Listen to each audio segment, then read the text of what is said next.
සංධ්‍යාවක් වේවා අත වශයෙන්ම 20යි 26 ශ්‍රී ලංකා මල්ල ක්‍රීඩා ආයතනයේ ලබන මාස 12 වෙනිදා පැවැත්වෙන නිලවරණය මම හිතන්නේ ශ්‍රී ලාංකීය මල්ල ක්‍රීඩාවේ ඉතාමත්ම තීරණාත්මක සම්දිස්ථානයක් වෙයි කියලා මා සිතනවා. විශේෂයෙන්ම අපේ කණ්ඩායමේ අපේ සුනිල් ජයවර්ෂ අපේ මේ කණ්ඩායම මෙහෙවන සුනිල් ජයවර්ෂ කිව්ව ආකාරයෙන්ම අපේ කණ්ඩායම ඉතාමත්ම දක්ෂ ඇත්ත වශයෙන්ම දක්ෂතාවයත් හා සමානව තියෙනකොට මේ ක්‍රීඩාවට අවංක ආදරයක් මම හිතන්නේ සියලු දෙනාගේ තුලම අවංක ආදරයක් තියෙනවා ශ්‍රී ලාංකීය මල්ල ක්‍රීඩාවේ උන්නති වෙනුවෙන් වැඩ කිරීමට. ඉතින් විශේෂයෙන්ම මම අවුරුදු 35ක කාලයක් මල්ල ක්‍රීඩාවේ පුහුණුකරුවෙක් වශයෙන් කටයුතු කරා. විශාල කැපකිරීම කරා. විශාල තාඩන පීඩන වලට මම 80 කෙනෙක්. පසුගිය වසර 20ක කාලයක් තුළ මා මල්ල ක්‍රීඩාවේ ජාතික ජාත්‍යන්තර තලයේ ක්‍රීඩාගාන රසක් ශ්‍රී ලංකාවට බිහි කරා. නමුත් ඒ සෑම අවස්ථාවකම මගේ ඒ ක්‍රීඩිකාවන්ගේ කැපවීම තුළ තමයි මේ දේ කරන්න හැකියාව වුනේ. ඇත්ත වශයෙන්ම අපිට මල්ල ක්‍රීඩා ආයතනයක සහභාගියක් ඇත්තටම ලැබුණේ නැහැ. කිසිසේත්ම. ලැබුණා නම් ක්‍රීඩා අමාත්‍යාංශයෙන් පමණයි. ඇත්ත වශයෙන්ම ඔයගොල්ලෝ දන්නවා 20යි 23 අපි ආසියානු ක්‍රීඩාවලදී අපිට පදක්කම් කීපයක්ම අපි ශ්‍රී ලංකාව දිනාගත්තා. ආසියානු මල්ල ක්‍රීඩා ශූරතාවයේ දිනාගත්තා. ඔලිම්පික් යනකොටත් අපිට සුවිශේෂී දක්ෂතා දක්වන්න හැකියාව ලැබුණා. කනිෂ්ඨ මට්ටමේ ආසියානු මට්ටමේ පදක්කම් රැසක් ශ්‍රී ලංකාවට දායක කිරීමට මල්ල ක්‍රීඩිකාවන්ට හැකියාව ලැබුණා. මේ සෑම අවස්ථාවකම කියන්නට ඕනේ පැහැදිලිවම වගකීම් යුතුවම අපිට මේ සඳහා ක්‍රීඩිකාවන් සහ පුහුණුකරුවන්ගේ කැපවීම තුළ තමයි මේ අපි ඒ ජයග්‍රහණ සියල්ල ගත්තේ. අපිට ඇත්තටම මල්ල ක්‍රීඩා ආයතනයේ අදාළ පරිපාලන කණ්ඩායමෙන් අපිට ඇත්තටම කිසිදු සහායයක් ලැබුණේ නැහැ. ඉතින් මේ තුළ තමයි අපි මේ ආකාරයට රැකගත්තේ. ඉතින් ඒ නිසා ස්වාධීනව කටයුතු කරන අලුත් සංස්කෘතියක් තුළ ශ්‍රී ලාංකීය මල්ල ක්‍රීඩාව ඉදිරියට ගෙන යන්නට අවශ්‍ය කණ්ඩායමක් තමයි වර්තමානයේ අපිට අවශ්‍යලා තියෙන්නේ. ඉතින් ඒකට හොඳින් ආදරය කරන්න ඕනේ. මොකද පසුගිය කාලේ පුරාම අපිට බැලුවොත් ජාතික සැලැස්මක් අනුව මල්ල ක්‍රීඩා සංගමයක් කටයුතු කරනවා අපි දැක්කේ නැහැ. මමත් අවුරුදු 4ක් මහා දිස්ත්‍රික් මල්ල ක්‍රීඩා සංගමේ සභාපති වශයෙන් හිටියා. පාසල් සංගමේ ලේකම් වශයෙන් කටයුතු කරලා තියෙනවා. විශේෂයෙන්ම දිස්ත්‍රික් සංගම වල ඡන්ද තමයි ගොඩක් තියෙන්නේ මෙතන. සෑම දිස්ත්‍රික්කෙම ඡන්ද 3ක් තියෙනවා. ඉතින් පසුගිය මේ දශක කීපය තුළම මා දැක්කේ නැහැ දිස්ත්‍රික් සංගම් වල සංවර්ධනය සඳහා මල්ල ක්‍රීඩා ආයතනයක් කටයුතු කරනවා. ඔවුන් අනිවාර්යයෙන්ම එක්කෝ ඡන්දයක් ලං වෙනකොට යම්කිසි මුදලක් දෙනවා ඒ මීට් එක කරන්න. ඒක තමයි දින්නේ. ඒක දිස්ත්‍රික් සංවර්ධනයක් නෙවෙයි. ඇත්ත වශයෙන්ම දිස්ත්‍රික් සංවර්ධනයකට මල්ල ක්‍රීඩා ආයතන තුල තියෙන්න ඕනේ ඒ දිස්ත්‍රික්කයේ ඉන්න පුහුණුකරුවන් කවුද? ජාතික මට්ටමේ ඉන්න පුහුණුකරුවන් කවුද? කනිෂ්ඨ මට්ටමේ ඉන්න පුහුණුකරුවන් කවුද? ජ්‍යෙෂ්ඨ මට්ටමේ ඉන්න ක්‍රීඩකයන් කවුද? කනිෂ්ඨ මට්ටමේ ඉන්න ක්‍රීඩකයන් කවුද?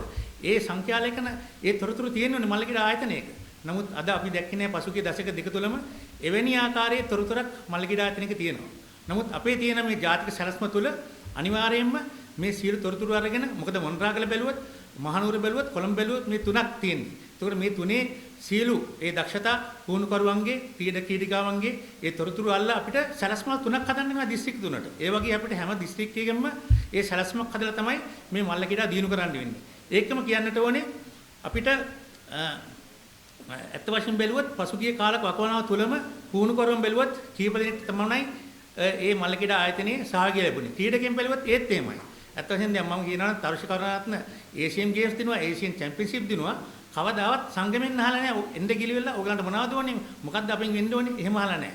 මල්ල ක්‍රීඩා ආයතනයක අනිවාර්යෙන් වගකීම සහ යුතුයකම තමයි දක්ෂ ක්‍රීඩකයන් හම්බුනාම ඒගොල්ලන්ට ගෙන්නලා පුහුණුකරුවන් ගෙන්නලා ඕගලන්ට මොකද්ද අවශ්‍ය වෙන්නේ? අපෙන් මොනවද වෙන්නට ඕනේ? ඒ වචන ටිකවත් ඇති. ඒ වචනයක් අපි කවදාවත් අහලා නැහැ. නමුත් අද අපි බලාපොරොත්තු වෙනවා මේ අලුත් සංස්කෘතියක් තුළ මේ මල්ල ක්‍රීඩාව ඉදිරියට ගෙන යාමට අලුත්ම සංස්කෘතියක් ඇති කරන්නට. එෙහිදී විශේෂයෙන් කියනවා අපිට බැලුවොත් මේ නිලවරණයේදී අපිට විරුද්ධවම කටයුතු කරන යම්කිසි පුහුණුකරුවෙක් තමයි ඊළඟ ජාතින් තරගයට සුදුසුම පුහුණුකරු වෙන්නේ. අනිවාර්යෙන් ඔහුට අවස්ථාව දෙන්නට ඕනේ.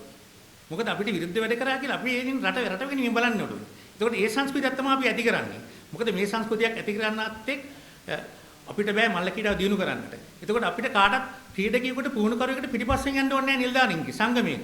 ඔවුන් දක්ෂතා දක්වලා තියෙනවා නම් ඔවුන්ට ඒ අවස්ථාව හිමි වෙන්නට ඕනේ.